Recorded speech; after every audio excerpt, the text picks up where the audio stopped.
Back under the floodlights of Qatar, a pick and mix of a MotoGP event. Jorge Martin wins the sprint, pushing title rival Pecco Bagnaia to the limit and cutting his lead to just 7 points. But a distinct lack of rear grip on Sunday sees the situation turn on its head to place Bagnaia in prime position to become the first back-to-back Ducati world champion ever. But all hail the man of the moment, Italy's Fabio Di Giannantonio, a winner for Gresini Ducati, our 8th different Grand Prix victor this year. Today we have 5-time world champion Jorge Lorenzo with us as we look ahead to Valencia because it's down to the wire for 2023. Stand by for drama.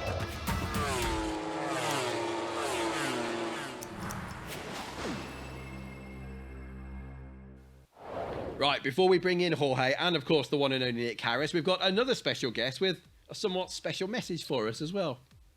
The time is now. Make your predictions for the Valencia GP at MotoGPGuru.com.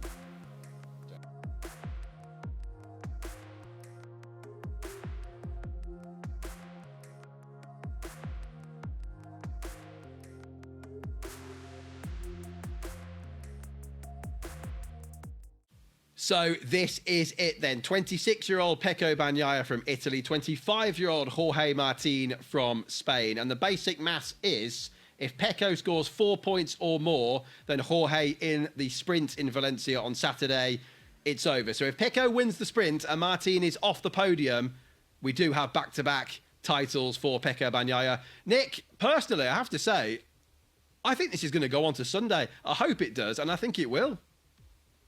Yeah, I think everybody hopes it. Well, probably Pecco Bagnaia doesn't hope it does, but I think most other people do. Yeah, it was disappointing when, as far as the championship goes, with the problems for Jorge Martin in Qatar. But 21 points is a big gap, and you know, it's only 3 times in the history of the sport that somebody who isn't leading the championship has actually won it going into that last round.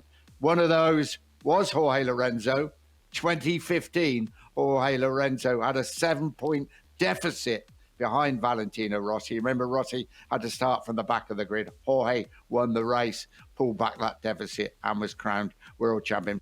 And the man is with us right now as well. Jorge, welcome to you. Nick, of course, you were commentating on that race in 2015. Yeah, I was. And yeah, I'll never forget Jorge. It was after Malaysia, wasn't it? And all the problems with Valentino Rossi then and the penalty. And you arrived 7 points down, but you knew you had a great chance, didn't you? Hello, guys. Yeah, you know, that race was probably the most important race in my life. I knew I had to do the pole position and to lead the race till the end. So that's exactly what I did. But it was not easy, no? But because Marquez, Pedrosa, with the Honda, who normally are very short bikes and have very high agility in that type of corners as Valencia, was very difficult to beat. But you know, I think I made in the right moment, I made the best lap time, the best lap in my life, just in the right moment, in the qualifying and in the race. I lead like I like it always, no? For all the race. So very lot of tension. I knew I had to win, yes or yes. And Valentino, I knew Valentino in Valencia always struggled, so for him will be difficult to be on the podium. So everything went like I planned, no? Jorge, do you think this is going to go to Sunday, or do you think it's going to be done in the sprint? I don't think this will finish on the sprint because Jorge Martin usually were superior. He was superior to Pecco on the sprint races, no? And I really think in Qatar, without this tire problem, he could at least fight with Pecco for the win, no? But it happened this problem. But normally the statistics say that Jorge Martin is stronger on the sprint race. And he just have one chance. He need to win on the sprint race and win on the side of the race, and expect that Pecco make very bad results in both races. So his only chances is do that. So I think we will need to wait to Sunday to understand who will be the champion. How difficult is it, Jorge, for Pecco in this situation, perhaps not to ride as hard as he might have to, just to make sure he gets the points? It's not easy, is it? It's not easy, but he cannot relax so much, no? Because we saw that, for example, in Qatar, he finished 5th in a sprint race, and I'm sure he was pushing quite a bit. So imagine if he don't push, he can finish perfectly outside the top 10. So if he finish outside of the top 10 in both races, maybe he can lose the championship to Martin. I don't know the mathematics exactly how they are, but finishing outside of the top 10, it's quite easy if you don't push all the laps. So it's difficult for him to control himself. Don't be so slow, because maybe the riders who are behind can put him on the risk when they overtook him. Like we saw the first corner with Giannantonio, that a stupid moment can create a big problem. No? So it's not a easy thing for Pecco, but I think it's harder for Martin at this time. No? Yeah. I suppose that just showed how different the outcome could have been, Nick. If Pecco had run into the back of Fabio Di Giannantonio there, the whole thing's blown wide open, and something like that could happen in Valencia. You never know.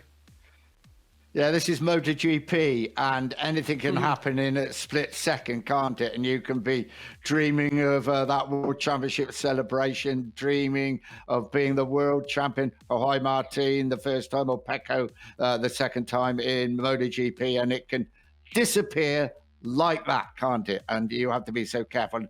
Perfect illustration in Qatar. It was so close.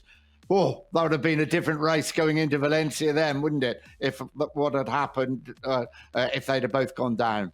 Jorge, Martin, the general feeling is, there was a rumour that he could take Bastianini's seat. It sounds like Enea will stay where he is. But do you feel Martin deserves a factory ride next year in the factory team, even if he doesn't win the championship this weekend? Well, I think Enea was very unlucky this year, because Enea last year, in the second year of MotoGP, make a fantastic year, and I really like his style, because he's very smooth with the tires, and he's very strong in the second part of the race. Completely the opposite as Martin, who normally is very fast on the start and on the first part of the race. So they are quite opposite in that skill. But the level of Martin and Bastianini in normal conditions, in a non-injured moment, I think is very similar. So it's difficult to Ducati to decide, just based on a very bad luck year from Bastianini. So the only thing that I am sure is that Ducati have very strong riders, very young and strong and talented riders, not only in the official team, but also in the satellite type teams, and they can be very proud. It's a matter of taste. It's a matter of who you think is best. But I don't think there are, at this moment, a lot of difference of level between Bastianini and Martin, so it's difficult to choose from one of them. And we come on to Giannantonio. At the moment, no ride in MotoGP. Surely, Jorge, he deserves a ride in that championship next year. The biggest surprise that year probably was Giannantonio. Very quickly start improving his performance from the middle of the championship till now, and keep improving every race more and more. It was a complete surprise for me, and probably for maybe most of the MotoGP fans. But at this moment, his level is amazing. It's a good option for VR46 for 2024, for sure. 2 days after the last race, it's that test at Valencia. It's a cold November morning. All I will be focused on one rider, Marc Marquez, and his bike, a Ducati. It's a massive moment. And it happened to you, didn't it, when you switched from Yamaha to Ducati? It must be, wow, this is it. Yeah, a massive moment, and I'm sure all the MotoGP fans can't wait to see Marc Marquez jump into that Ducati. For a long time, we could not see so much expectation. Like for example, when Vale jumped into from Yamaha to Ducati, or Stoner from Ducati to Honda, or myself, for example, from Yamaha to Ducati. And now we will see Marc Marquez, for me, still the most complete rider into the best bike that is at the moment the Ducati. So everyone is very curious to understand if Marc adapt into the bike from the first moment, from the first day or second day.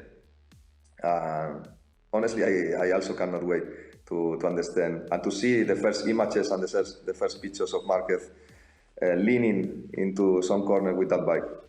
Yeah, it's going to be fascinating, isn't it? Really important now, isn't it, for Marc Marquez, I guess. This is crunch moment, isn't it? This is the crunch point to decide what happens in his future. But let's get on to our predictions, because it is the 20th already, last Grand Prix of 2023.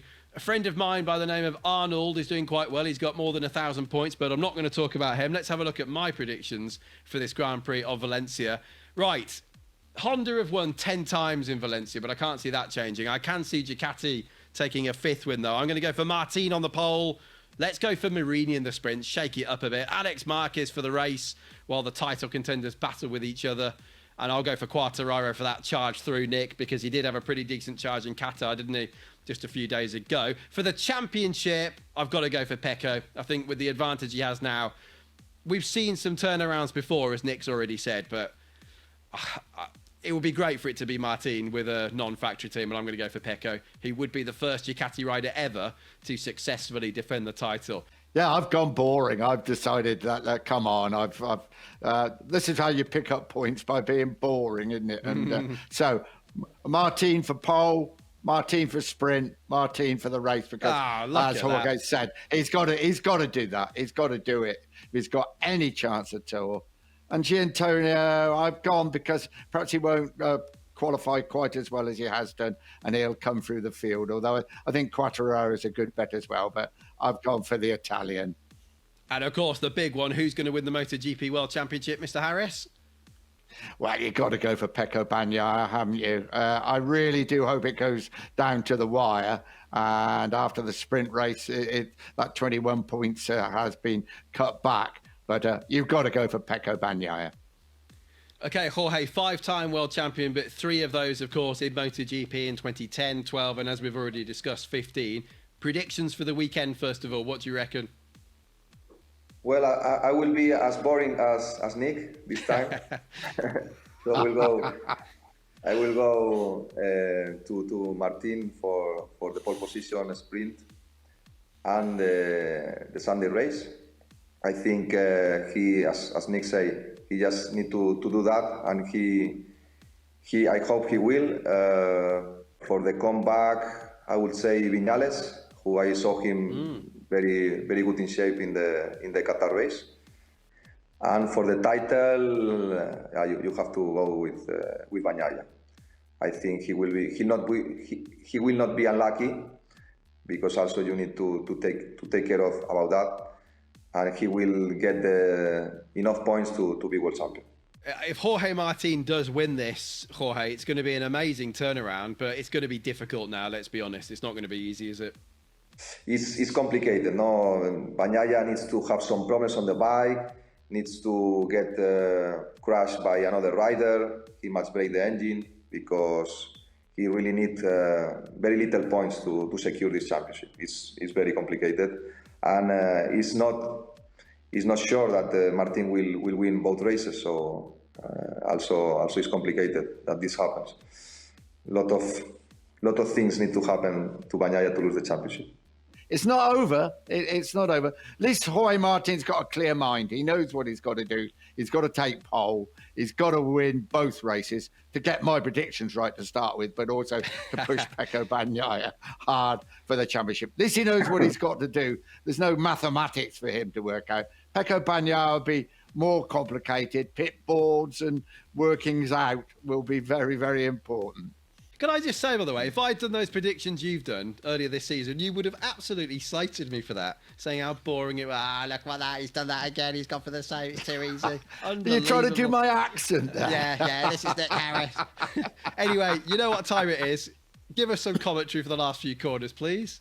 Oh my God, I'd forgotten about the commentary. Where are we going? Oh, Valencia. Right, let's have a think. We want to win. Right, okay.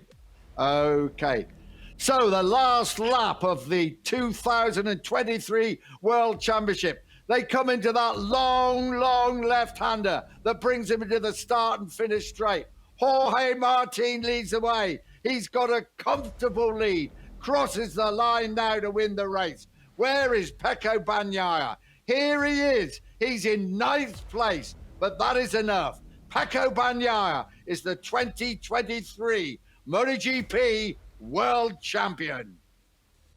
Wow. I miss that voice, eh? Well, there we go. Thank you so much, gentlemen, not just for this episode, but the whole season. It's been a pleasure working with you again, Nick. And we've got one more to go, haven't we? We've got a Christmas special. So, Jorge, hopefully you'll be back with us with a Christmas hat on. Yeah, for sure. I will be there with some Christmas presents. Okay. Exciting. Thank you for that. And Nick, thank you again. Let's enjoy this You're last very weekend welcome. of Grand Prix viewing. Really looking forward to it. As I say, shame it wasn't just a little bit closer, but we could be in for the shock of history. This could be the biggest turnaround ever seen in Grand Prix racing.